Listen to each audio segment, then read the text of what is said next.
안녕하십니까, 조재팔입니다. 오늘 법정 지상권 물건 하나 보겠습니다. 괜찮아 보입니다. 안동 1기 2023 타경 2438 대지입니다. 이 건물은 매각에서 제외되고 토지만 나왔습니다. 토지가 여기 252의 2번지 190평, 그리고 249번지 42평 합쳐서 233.8평입니다.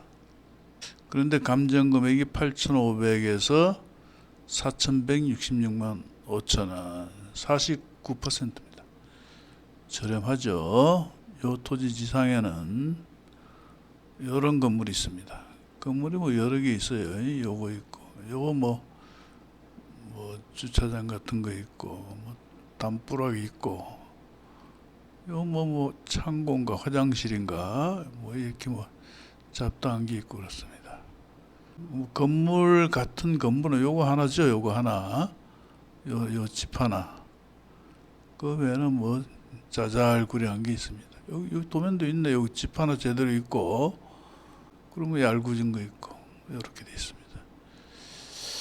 자, 그런데 여기 보면 건물 등기도 있습니다. 건물 등기. 건물 등기는 목조 기와지방 단층주택 51.7, 단층 창고 22.47 이렇게 돼 있죠. 근데 요 건물은 멸실되었다.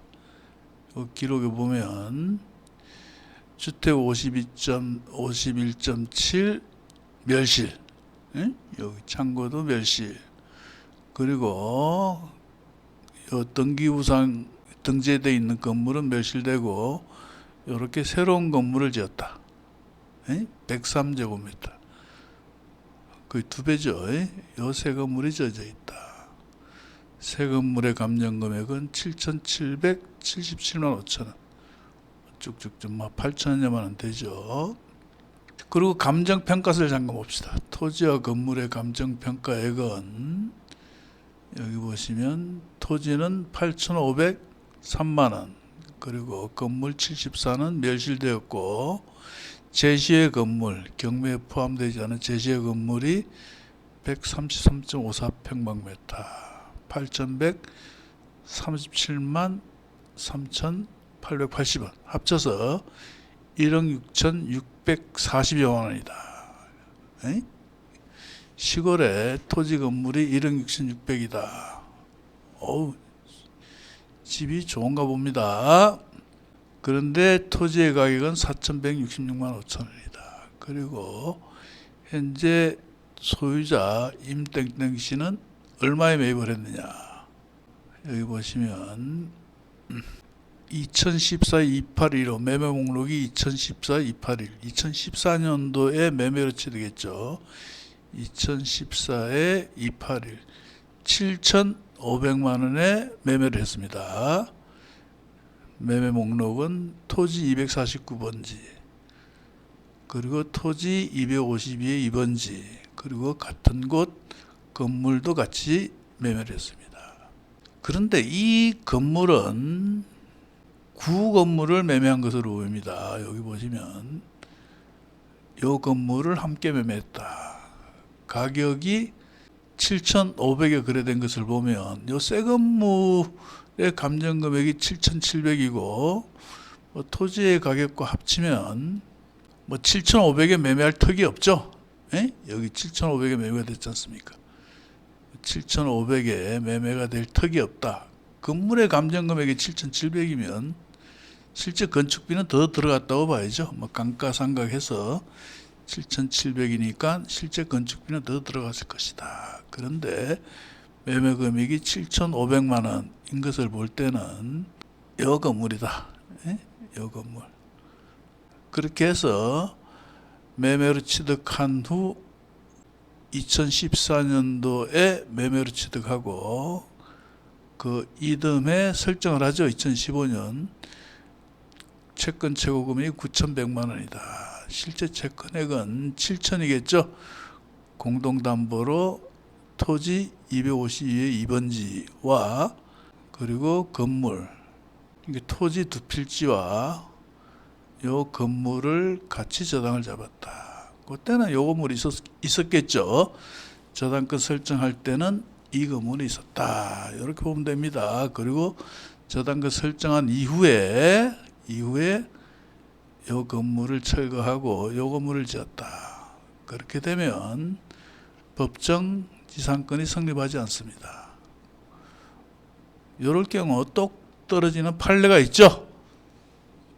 그 판례가 뭐냐면 요 놈입니다. 여기 보시면 대법원 98-43601 전원 합의체 판결입니다.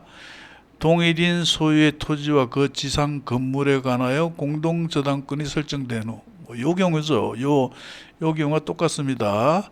그 건물이 철거되고 다른 건물이 신축된 경우, 저당물의 경매로 인하여 토지와 신축 건물이 서로 다른 소유자에게 속하게 되면 법정성가 성립하느냐 하면, 요거 뭐 기니까 한번 읽어보세요.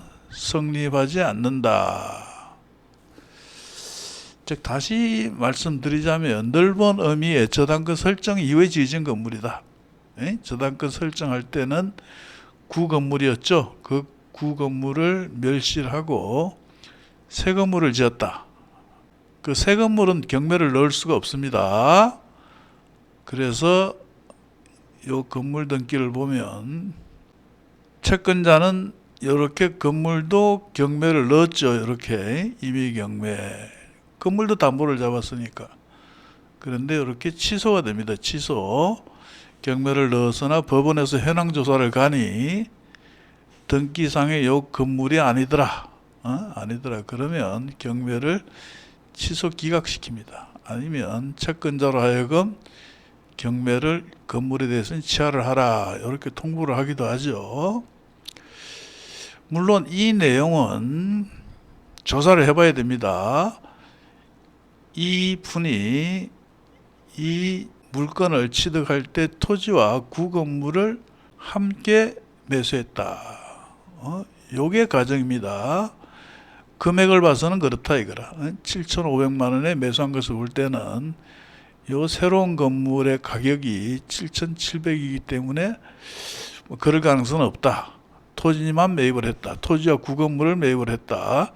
그리고 구건물을 멸실하고 새 건물을 지었다. 이런 경우에는 여기 조금 전 판례에 봤듯이 법정 지상권이 성립하지 않는다. 쭉 읽어보세요. 뭐 또 신축 건물에 동일인해서 한번 읽어보세요. 성립하지 않는다. 뭐 다 읽어볼 필요 없습니다. 토지와 건물을 공동 저당 잡고 그 구건물을 멸실하고 새 건물을 지었다. 그 새 건물에 대해서는 경매를 넣을 수도 없고 또 법정 지상권이 성립하지도 않는다. 저당권자에게 피해를 주기 때문에 그렇다는 겁니다. 자, 이 물건 정리를 해봅니다. 과거에 2014년도에 요 소유자는 토지와 구건물을 7,500에 매수했다.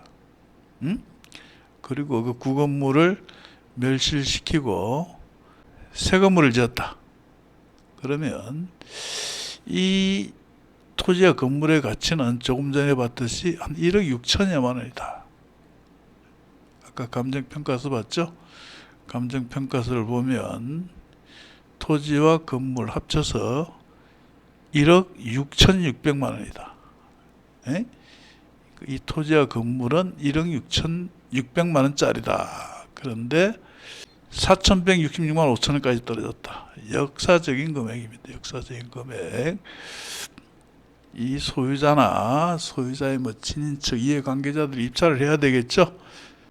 그렇잖아요. 2014년에 7,500원에 7,500만 원에 매매를 했고 이후에 건물을 지었다. 그런데 토지가 4,100만 원까지 떨어졌다. 법정 지상권이 성립하지 않아서 건물이 철거될 처지에 놓였다. 정상화를 시켜야 되겠죠. 여기 소유자가 점유한다고 되어 있습니다. 심지어 이 최저 금액은 요 대출 금액보다도 적습니다. 대출 금액도. 그래서 제가 이렇게 또 추정을 하는 이유 중에 근거 중에 하나는 이 지도를 한번 봤습니다. 지도를 위성 지도를 보면 여기 보시면 지붕이 시커멓죠. 지금 지붕이 시커멓습니다. 시커먼 지붕이 있습니다. 그런데 과거에 여기 아니다. 과거에 2013년 13년은 목통이고 12년 지붕이 푸르스름무레하죠. 그 요 건물을 멸실하고 새 건물을 지었다. 2015년 목통이야. 16년 어렵죠. 17년 17년에는 시커먼 지붕이죠. 그런데 이 13년 먹통이고 14년에도 이게 요렇게 시커멓죠. 그러면 13년은 먹통이 12년에는 파르스름무리한 건물이 있습니다. 좀 적죠. 이거 옛날 거보다. 요게 구건물이다. 요 건물을 때려 부시고 요런 건물을 지었다. 통밥상 그렇다는 겁니다. 통밥상. 과거의 매매 금액, 그리고 건물의 현재 감정 금액, 위성 사진, 이런 통밥을 했을 때, 통밥으로 봤을 때, 구 건물을 토지함께 매수했다. 그리고 그 구 건물을 멸실시키고 새 건물을 지었다. 그 새 건물과 이 토지의 가격은 1억 6,600만 원이다. 그런데 이제 최저가는 4,166만 5천 원이다. 대충 감이 오죠? 자, 한번 답사를 해보시고 제가 설명한 내용과 실제가 그런지 한번 조사해 보시고 괜찮다 싶으면 입찰 한번 해보시기 바랍니다. 입찰해서 적당한 가격에 이렇게 넘겨주면 좋겠죠? 다른 고약한 경매꾼이 낙찰받아서 괴롭히지 말고 여러분들 중에 한 분이 낙찰받아서 적당한 가격에 넘겨주시라. 강력 추천합니다. 자, 영상을 보시고 뭐 도움이 조금이라도 되셨다면 구독과 좋아요 꾹 눌러주시기 바랍니다.